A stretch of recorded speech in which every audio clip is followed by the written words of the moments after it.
나를 책망하는 자는 원수가 아니라 원수일진데 내가 참았으리라. 나를 대하여 자기를 높이는 자는 나를 미워하는 자가 아니라 미워하는 자일진데 내가 그를 피하여 숨었으리라. 그는 곧 너로다. 나의 동료, 나의 친구요, 나의 가까운 친으로다. 우리가 같이 재미있게 의논하며 무리와 함께하여 하나님의 집 안에서 다녔도다. 사망이 갑자기 그들에게 임하여 산채로 스올에 내려갈지어다. 이는 악독이 그들의 거처에 있고 그들 가운데에 있음이로다. 나는 하나님께 부르짖으리니 야훼께서 나를 구원하시리로다. 저녁과 아침과 정오에 내가 근심하여 탄식하리니 야훼께서 내 소리를 들으시리로다. 아멘. 오늘 함께 읽으신 본문 말씀을 가지고요. 오늘도 사랑의 하나님이 계시니 다행입니다 라는 제목으로 말씀을 전하고자 합니다. 오늘도 사랑의 하나님이 계시니 참 다행입니다. 좋은 뜻으로 시작한 일도 본질이 사라지면 나빠질 수 있습니다. 막스 베버라는 사회학자가 쓴 프로테스탄트의 윤리와 자본주의 정신이라는 책에 이런 내용이 나옵니다. 자본주의가 처음 생길 때만 해도 자본주의를 지탱하던 정신적 뿌리가 있었다. 그건 소명의식과 청렴한 생활이다. 자신에게 주어진 삶을 열심히 살아가겠다라는 소명의식, 그리고 열심히 번 돈을 사치와 향락에 쓰지 않고 이웃에게 나누는 청렴한 생활, 이 두 가지 정신이 있었기에 그 당시 자본주의는 윤리적이고 도덕적인 사회체계가 될 수 있었다라고 말합니다.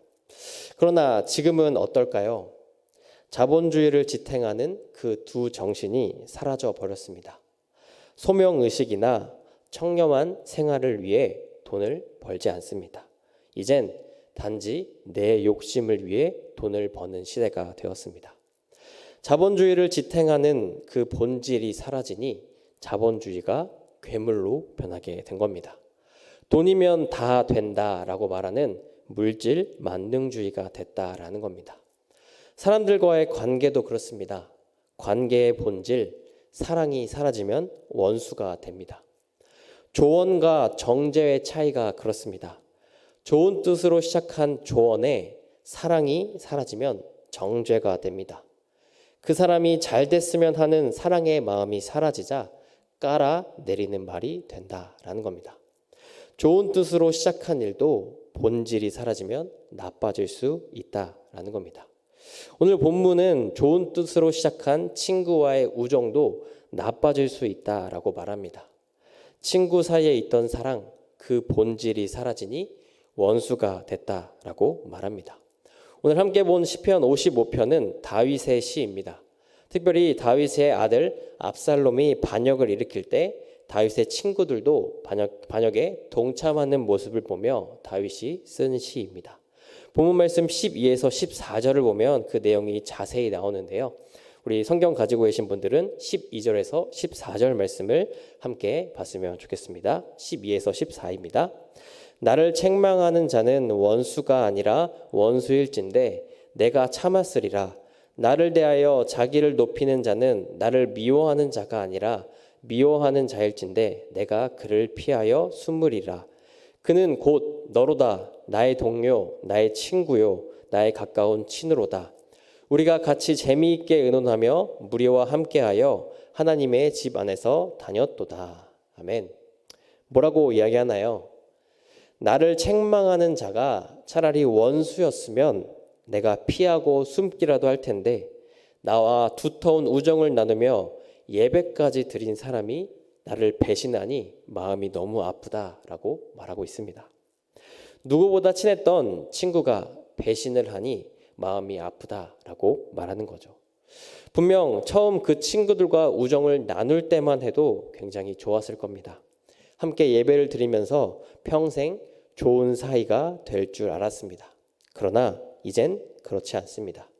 친구 사이의 본질이 사라졌기 때문입니다. 친구 사이의 그 사랑이 사라지자 그 자리에 욕심이 들어왔습니다. 다윗보다 강해 보이는 아들 압살롬 편에 서서 자신의 욕심을 채우고 있는 친구들의 모습이 보였기 때문입니다. 그 좋은 우정도 그 안에 사랑이 사라지자 나빠지게 됐다라는 겁니다. 우리에게도 이런 일이 일어날 때가 있습니다.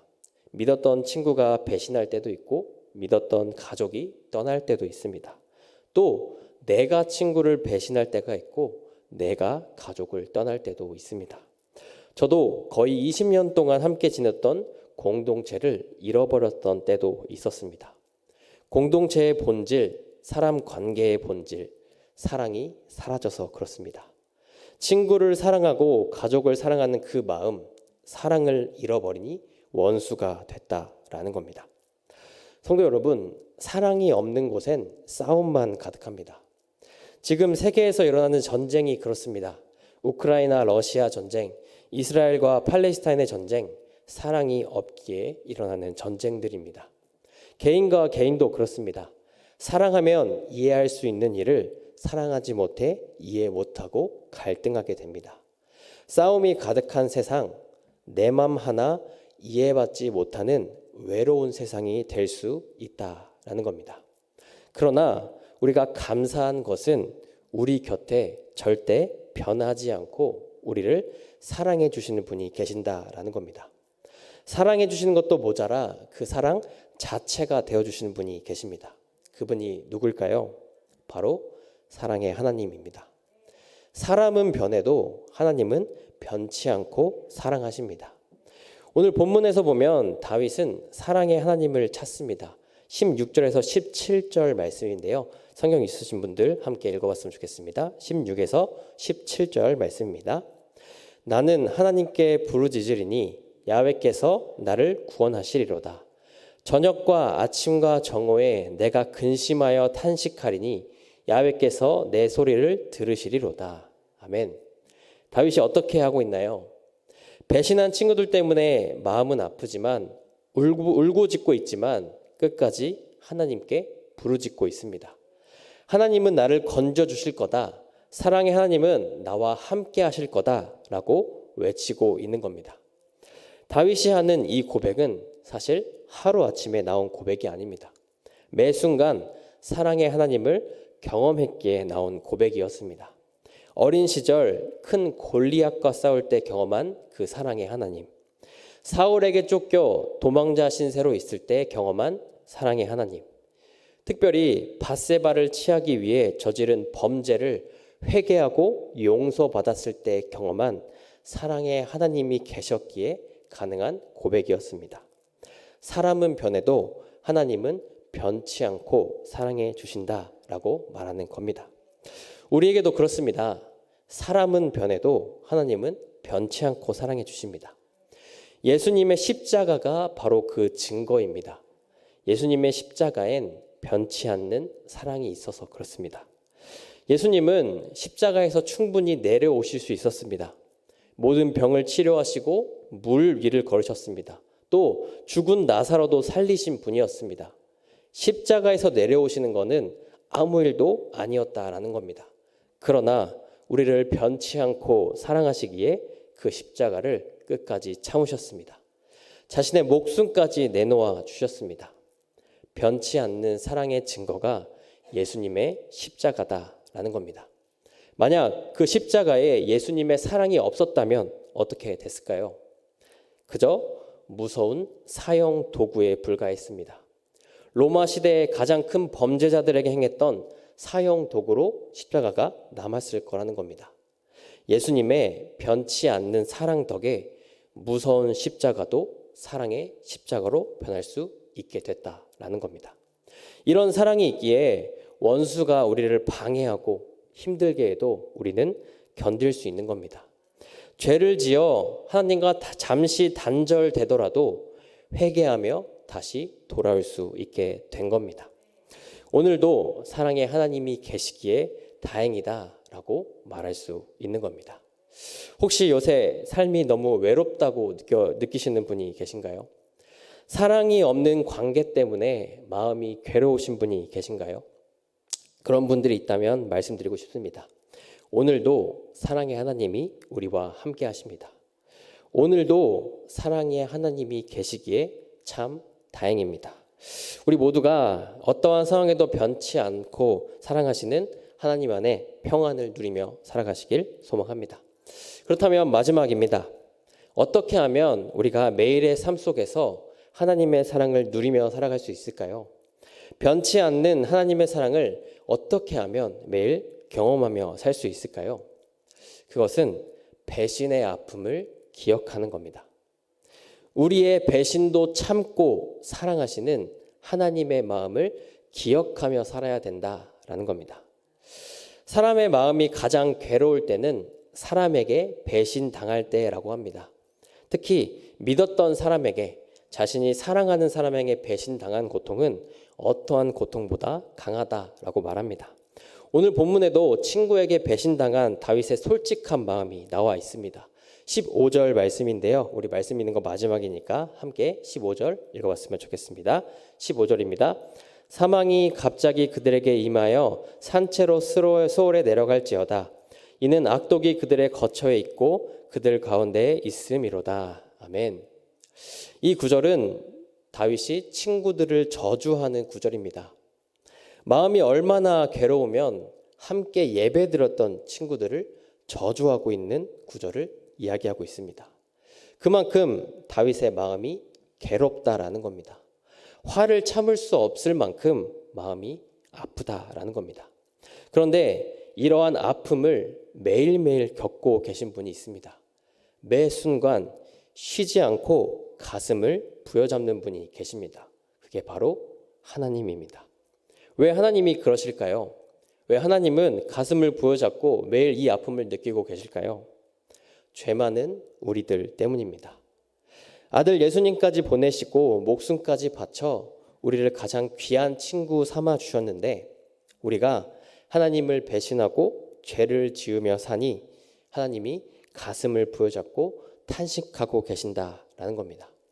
저부터가 그렇습니다. 죄를 짓지 않으려고 노력하지만 입만 열면 다른 사람을 깎아내리는 말을 하게 됩니다. 남 뒷담하는 건 얼마나 재미있는지 끊임없이 하게 되기도 합니다. 하나님을 배신하고 하나님의 마음을 후벼 파고 있다라는 겁니다.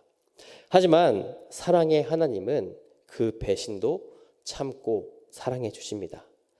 예수님께서 십자가에 달리실 때 사람들이 침뱉고 조롱하고 때렸지만 그 모든 걸 참고 사랑을 보여주신 것처럼 배신하고 도망간 제자들을 끝까지 사랑하신 것처럼 우리를 끝까지 참고 사랑해 주신다라는 겁니다. 우리는 이 사랑을 늘 기억하며 살아야 합니다. 배신의 아픔도 사랑으로 받아주시는 하나님의 마음을 기억하며 살아야 된다라는 겁니다. 그렇게 될 때 우린 하나님의 사랑이 얼마나 큰지 늘 경험하며 살아갈 수 있습니다. 매일의 삶 속에서 하나님이 나를 이렇게 사랑하시는구나, 배신의 감정을 나만 느끼는 것이 아니구나 라고 하며 사랑을 느끼며 또 사랑을 하며 살 수 있게 된다라는 겁니다. 사랑하는 순복음 송파교회 성도 여러분, 사랑이 없는 세상은 너무나 외롭습니다. 관계를 지탱해주는 사랑이 없으니 서로 배신하고 싸움만 일어나게 됩니다. 십자가도 그렇습니다. 사랑이 없는 십자가는 그저 무서운 형벌 도구에 불과합니다. 그러나 하나님은 우리를 사랑하십니다. 사람은 변해도 하나님은 변치 않고 사랑하십니다.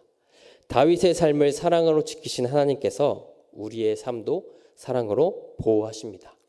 무서운 형벌 도구인 십자가를 예수님의 피로 물든 사랑의 도구로 바꾸어 주십니다.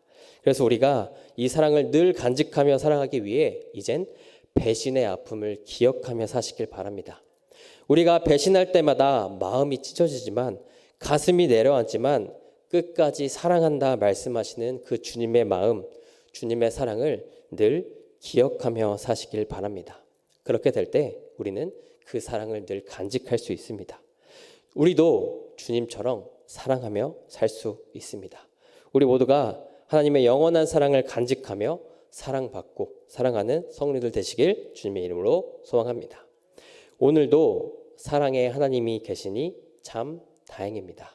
기도하시겠습니다.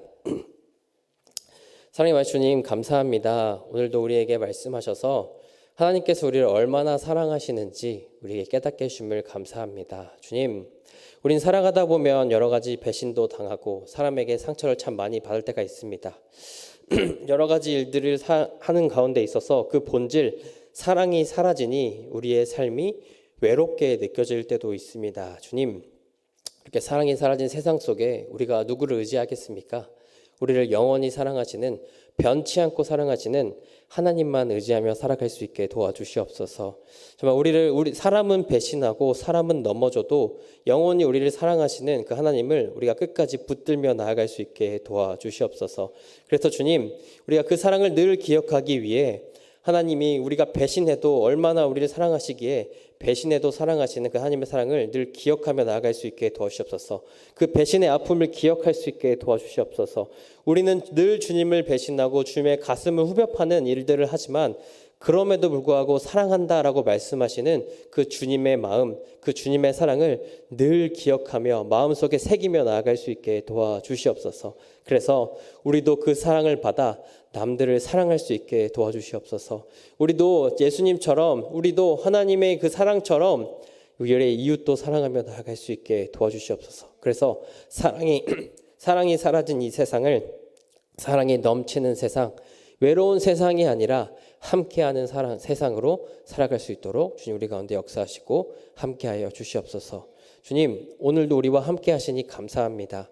주님이, 그 사랑의 하나님이 오늘도 나와 함께 하시니 참 다행입니다. 주님, 이 고백이 우리 삶 속에 늘 고백될 수 있도록 주님 역사하시고 인도하여 주시옵소서. 특별히 우리가 기도 제목을 가지고 나왔습니다. 여러 가지 마음을 가지고 나왔습니다. 주님, 그 기도 제목 가운데 함께 하셔서 사랑의 하나님께서 그 기도 제목을 함께 하셔서 주님의 뜻 가운데, 주님의 계획 가운데 이루어질 수 있도록 도와주시고 우리의 기도를 기억하여 주시옵소서. 모든 것 주님께 맡겨드리며 예수님의 이름으로 기도합니다. 아멘.